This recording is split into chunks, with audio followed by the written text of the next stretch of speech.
안녕하세요. 허송세월 보내다가 대표님 영상 보고 생각을 바꿔서 악착같이 투자금 모으고 있는 30대 후반 남자입니다. 저는 미혼으로 아버지가 돌아가시고 어머니를 모시고 살고 있어요. 어머니는 경제관념이 없으시고 저축도 못하세요. 집이 가난해서 20년 동안 지하 단칸방에서 살았거든요.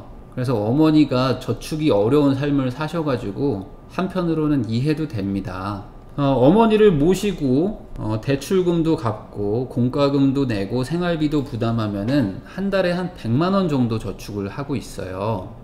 회사, 집 반복하면서 살고 있는데 하루에 10,000원을 써도 투자금은 잘 모이지가 않네요. 저의 고민은 현 상황에서 악착같이 투자금을 모아서 이 상황을 좀 탈출을 해야 될지, 아니면 이제라도 그동안 고생하신 어머니의 여생을 편하게 보내시도록 소소한 외식이나 여행 같은 거를 보내드리면서 자식으로서 부모에 대한 도리를 다하는 게 좋을지 고민입니다. 저는 전자를 추구하고 있어요. 악착같이 투자금 모으는 거죠.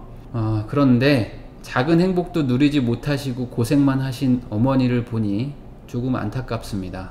어머니의 인생이 너무 불쌍하게 느껴져요.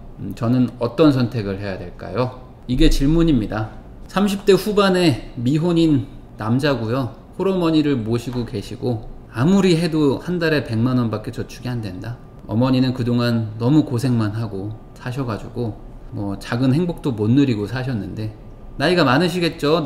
남자분이 40이시면 어머니가 못해도 60 넘어가신 거 아닐까요? 거의 그 정도 되시겠죠? 아무리 빨리 낳으셨다고 해도 20살 때쯤 낳으셨다고 치면, 그러면 60에서 70 사이, 70대에 있을 수도 있죠. 그러면 정말 남은 여생이라는 게 길지 않으신데 어떻게 해야 될까? 이거죠. 효도는 돈으로 하는 건 아니라고 생각하네요. 불효자는 웁니다. 쉽지 않네요. 독립해야 될 것 같아요. 잘해드려야죠. 자린고비가 되지 말라 하셨잖아요. 다른 사람도 아니고 어머니한테 자린고비가 된다? 전 반대입니다. 사실 정답은 없는 얘기죠. 왜냐면 두 개를 동시에 선택할 수는 없는 상황이에요. 왜냐면 갑자기 누가 나한테 돈을 몇 억을 갖다 줄 일도 없거니와 나 말고는 지금 돈 버는 상황이 없는 상황인 거죠. 그런 상태에서 어머니는 나이는 드셨고 어머니도 어쨌든 경제관념이 없으신 편이니 쉽지 않은 상황인 거죠. 그러면 둘 중에 하나를 선택할 수밖에 없는 상황이기 때문에 여기서 감정을 선택하느냐 이성을 선택하느냐, 둘 중에 하나로 선택을 하시면 될 것 같아요. 둘 다 정답은 아니에요. 본인이 선택하는 거지. 그럼 문제는 뭐냐? 하나를 얻으면 하나를 잃을 것이다. 반대로 이걸 얻으면 이쪽을 잃게 되겠죠. 그러면 답은 간단한 거죠. 복잡해 보이지만 답은 간단한 거예요. 왜냐면 둘 중에 하나를 선택하는 거지. 애매한 게 뭐냐면 둘 다 해보려다가 둘 다 놓치는 겁니다. 어떻게 조금 해보려다가 돈도 많이 못 모으고 어머니는 어머니대로 고생하는 거. 이게 최악의 선택이죠. 그러면 이성적인 판단을 하실 분이라면 뭘 선택하죠? 당연히 어머니에게 말을 하고 어머니 보고 몸이 많이 불편하신 거 아니라면, 지병이 있어서 일을 못하는 거 아니라면 나가서 조금의 돈이라도 벌어 오시게 만들어야 됩니다. 그걸 하셔야 돼. 왜냐면 어머니가 충분히 일을 하실 수 있는데도 불구하고 남편분이 돌아가시면서, 그러니까 아버지가 돌아가시면서 아들을 남편 삼아서 그냥 이렇게 살고 계신 걸 수도 있거든요. 근데 문제는 뭐죠? 아들은 남편이 아니잖아요. 왜냐면 남편이야 나랑 결혼한 사람이지만 아들은 내가 낳은 사람이죠. 그래서 아들은 또 다른 여자를 만나서 결혼을 해야 돼요. 그래서 아내도 얻어야 되는 거죠. 왜냐면 아들을 끼고 내가 죽을 때까지 살 생각도 있으시겠지만 아들의 인생은 아직 끝난 게 아니거든요. 그렇기 때문에 이걸 설명을 잘 하셔야 돼. 왜냐면 이건 지금은 이성적인 얘기를 하는 겁니다. 왜냐면 어머니가 지병이 있거나 해서 도저히 일을 전혀 못 하시는 상태라면 어쩔 수 없겠지만, 그게 아니라면은 어머니가 나가서 소일거리라도 하셔서 조금의 돈이라도 벌게 만드셔야 돼요. 조금의 돈이라도. 그래서 그 돈과 노령연금이나 기초연금 같은 게 나오겠죠? 조금은 나옵니다. 아예 안 나오진 않아요. 그래서 그거를 합쳐서 예를 들어 50이 됐든 한 달에 70이 됐든 뭐가 됐든 돈을 벌 거 아닙니까? 그러면 그 돈으로 가지고 그 돈을 가지고 그걸로 살 수 있는 집과 생활 수준으로 이동하세요. 그러니까 딱 어머니가 벌고 어머니가 받는 연금 요걸로만 살 수 있는 집과 어떤 그런 지역으로 이동을 하고 그런 동네에 가서 아주 힘든 집이더라도 하여간 가서 살아요. 그렇게 해야 됩니다. 그렇게 하시고 내가 버는 돈은 악착같이 모으세요. 그래서 그 돈을 최대한 저축합니다. 왜냐면 어머니가 조금 있다가 아프실 수도 있어요. 조금 있다가. 근데 전혀 노후 준비가 안 되셨기 때문에 어머니가 아프시게 되면 어떡할 거예요? 그러면 지금 한 달에 돈 100만 원 저축한 걸로 뭐 병원비 내고 하면서 막 완전히 더 어찌 보면 더 불효를 할지도 몰라.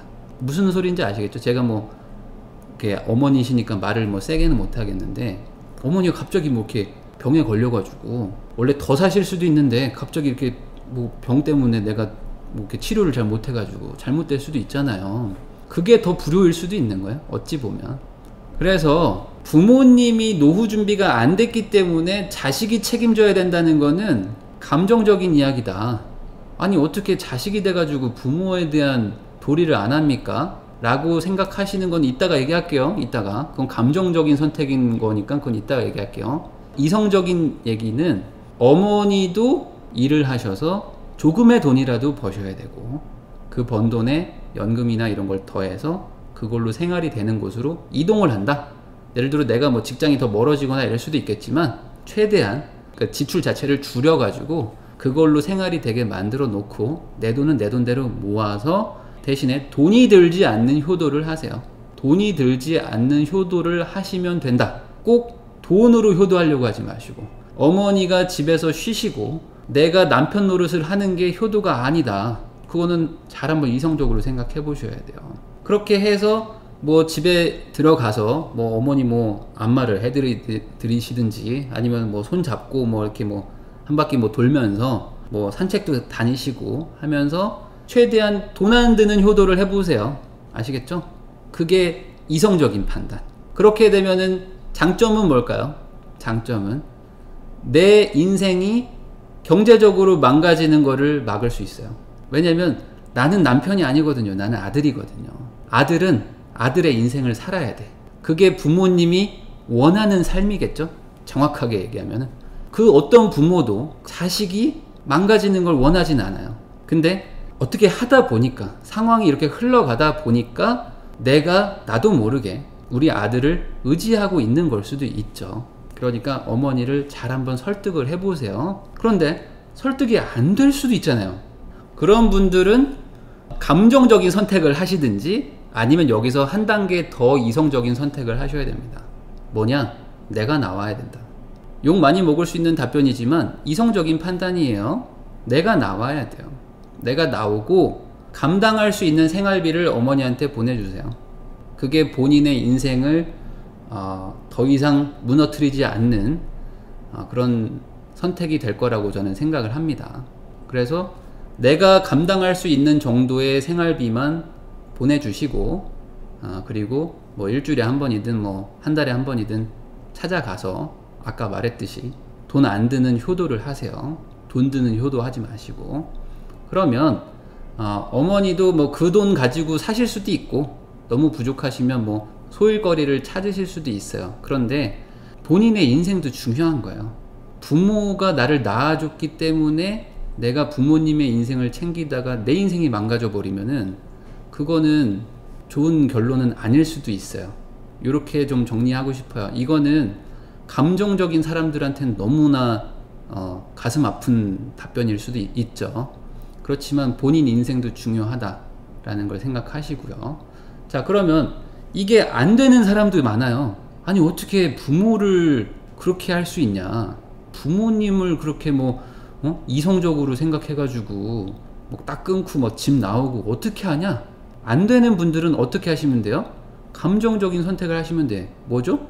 그냥 내가 모시고 사시면 되는 거예요. 모시고 살면서 이대로 사시면 돼. 그러면서 100만 원 모이는 것도 만족하고 사시면 돼요.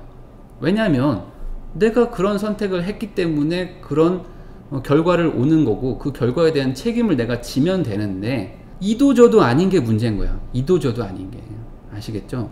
아니, 나는 막 부자는 되고 싶은데 어머니를 막 설득할 자신은 없고, 근데 어머니는 또 막 나한테 막 계속 의지만 하시는데 어머니 인생은 너무 불쌍했고 막 안타까웠고 막 내가 그냥 남편 노릇까지 해야 되겠다 라고 생각을 하면서도 부자 되고 싶고, 그런 일은 없어요. 그런 건 안 된다. 그리고 그런 감정적인 선택을 하셔놓고서 결혼 생각도 하시면 안 돼. 쉽지 않아요.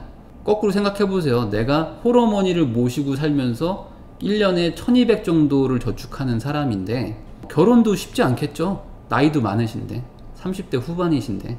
그러면 결혼 포기하고, 맞죠? 결혼 포기하고 부자 되는 거 포기하고, 나는 우리 마음고생 심하게 하시고 너무 인생을 되게 힘들게 사신 우리 어머니를 위해서 내 어머니 돌아가실 때까지는 최대한 효도를 하고, 그리고 어머니 돌아가시면 그때부터 내가 열심히 모아가지고 최대한 뭐 어떻게 해보겠다 라고 조금 지금의 어떤 목표를 꼬린 그 지점을 뒤로 좀 미루세요.